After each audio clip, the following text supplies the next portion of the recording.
But I want to start with Thursday Night Football. The Patriots rolling on once again, unsurprisingly. We figured it would be a double-digit win for them. And once again, it was the defense and the special teams standing out in particular. How much can we tell about this New England Patriots side at the moment, Ben, seeing as they haven't really played anyone decent? Yeah, they've played a succession of pretty bad teams. But the thing to look at when you have a team, and we can get onto this with the San Francisco 49ers as well, when you see a team that is playing against clearly inferior opponents, the sort of teams that you would not expect to make the playoffs, and they are blowing them out, and they are dominating in all three phases, then I think you can take something from it. Were they dominating in all three phases? Didn't the defense and special teams win this game for them? The defense, yes, but I wouldn't say it was kind of full of offensive miscues, although it wasn't their cleanest game, and the Giants' defense is okay. Yeah.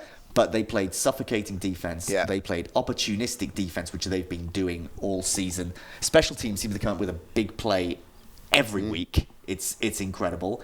And we're seeing Tom Brady game manager. Yeah. Which is surprising. But if you were going to have anyone managing a game, it may as well be him. He's the most intelligent quarterback in the league. There are parallels, obviously, with the latter-day Peyton Manning and that Broncos team with an incredibly strong defense and a player that perhaps, well, certainly wasn't at his prime anymore. I'm not suggesting that Brady's performances dipped to the levels that Manning had, Sure. pro rata. But there are a lot of parallels with the constructs of both of those teams, aren't there? There are. When Manning first came over, it was a high-octane offense, and they didn't win a Super Bowl.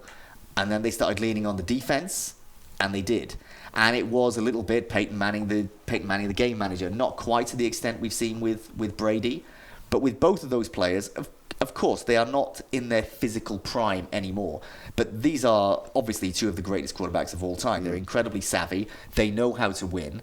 And with the Patriots especially, they've got probably the greatest head coach of all time. So he knows how to play to those strengths, mask any weaknesses there are on the offense, and clearly this is not a team that is packed full of offensive weapons.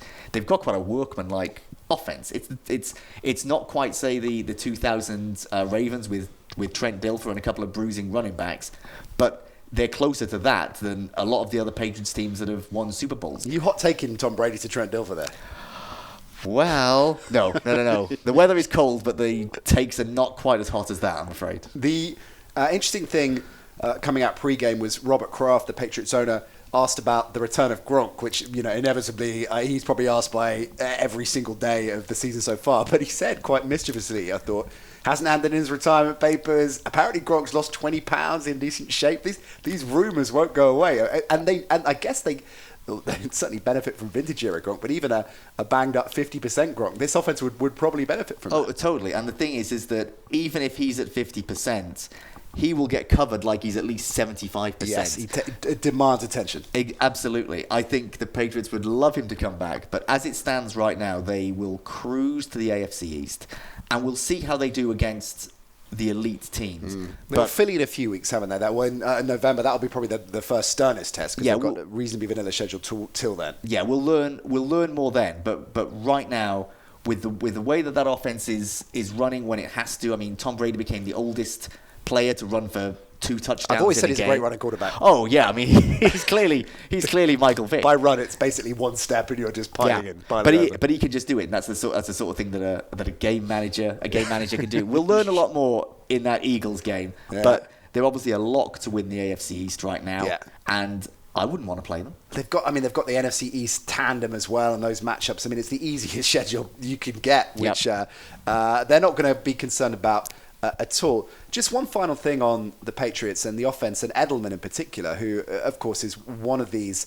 key players in the latter-day Patriots, McDaniels offense, and is a clutch player. We've seen so many times he comes up big, particularly in the postseason, particularly in the Super Bowl. But his regular season receiving output isn't as prolific as many other receivers.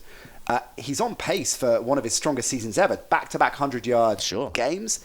And I wonder if that's a trend to keep an eye on, that given they're spraying it around as they always do, but given each year that dynamic seems to change with the absence of Gronk as well, whether Edelman is going to emerge as 1,012, 1,300-yard receiver in the regular season and be his favourite target. Yeah, it feels like it's about time. And it's about time the Patriots would have had kind of a top-class number one receiver, which they have loved spreading the ball around. They completed passes to about 10 different players yesterday. Do you reckon they'll trade for or do a deal for somebody before the deadline? Well, obviously they took the opportunity with Antonio Brown, which was something that they feel kind of fell in their lap. I think right now they'll be happy to kind of, no pun intended, but stand pat. Nice. Yeah. I claim that as a business expense as well.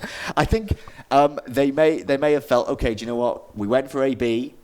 It was in a way a disaster, although it didn't really cost them too much in terms of kind of off the field problems and money. They were just able to kind of cut their losses and go. I think they'll like what they've got right now, and I don't think they'll want to mix it up too much. Hope you enjoyed the Nat Coombs Show presented by Paddy Power Fantasy. There's plenty more where that came from. Just click subscribe to ESPN UK and you won't miss a trick.